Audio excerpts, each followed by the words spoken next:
Hello, আজকে আমি চলে এসেছি একটা ছোট্ট ভ্লগ তোমাদের সাথে শেয়ার করে নিতে। আজকের ভ্লগটা একটু অন্যরকম। তোমরা অনেকেই জানো কুটুসের জন্মদিন আসছে, তাই কুটুসের জন্মদিনের জামা কিনতে আজকে আমরা বেরিয়ে পড়েছিলাম। আর এদিকে দেখো কুটুসের পিসি ঠাম্মির সাথে ভিডিও কলে গল্প করছে। তো যাই হোক, এই শীতের আমেজে সকালবেলায় ভাবলাম একটু গরম গরম চা খেয়েই বেরোনো যাক, তাই একটু চা করে নিয়েছিলাম আর খেয়েও নিয়েছিলাম।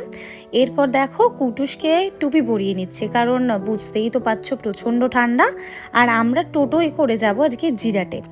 তো ওই জন্যে ভাবলাম যে প্রচণ্ড ঠান্ডা লেগে যাবে, ও একটু টুপি পরতে একটু অস্বস্তি করে, তবে ঘুরতে যাওয়ার সময় চুপচাপই আছে। ওকে আমি বলছি যে না, টুপি পরে নিতে হয়, আমরা ঘুরতে যাব, আমরা তোমার জামা কিনতে যাব জন্মদিনের। আর দেখো আমাদের টোটোও চলে এসছে আর আমরা বেরিয়ে পড়েছিলাম জিরাটে যাওয়ার জন্য।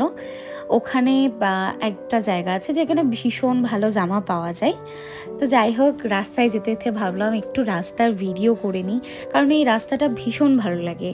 চারিদিকে সবুজ আর সবুজ, আর প্রচুর নার্সারি আছে যেগুলো দেখতে দেখতে যাচ্ছিলাম। আর তার মধ্যে কুটুস বলছে যে মা একটা ফটো তোলো, আমাকেও একটু ফটোতে নাও। তখন আমি বললাম হ্যাঁ, তোমার ভিডিও করছি মা। ওই জন্য গালে হাত দিয়ে দেখো পোজ দিচ্ছে।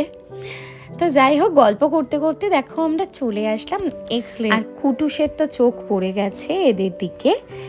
এদেরকে কুটুসের খুব ভালো লাগে, পুতুল পুতুল করেও পাগল হয়ে যায়। এরপর আমরা ওপরে চলে এসেছিলাম, আর ওপরে এসে কুটুসের জামা দেখাতে শুরু করে দিয়েছিলাম। ভাবছিলাম যে কোনটা নেব, কারণ সব জামাই দেখে পছন্দ হয়ে গেছে। তারপরে কুটুসকে এটা এই জামাটা পরিয়ে ট্রায়াল দিচ্ছিলাম, যখন জামাটা ওর এতটাই পছন্দ হয়েছে, একবার করে পুতুলের কাছে যাচ্ছে, ওকে জিজ্ঞেস করছে, আবার আমাকে বলছে মা পুতুলে ঠান্ডা লাগছে, ও পায়ে জুতো পরেনি, ওকে তাহলে একটা জুতো কিনে দেবো। তো এই সব গল্প করতে করতেই কুটুসের জন্য একটা জামা আমরা পছন্দ করে নিয়েছিলাম। আর আজকের ভ্লগটা এই পর্যন্তই থাকলো। তোমরা অবশ্যই জানিয়ে এই ছোট্ট ভ্লগটা তোমাদের কেমন লাগলো।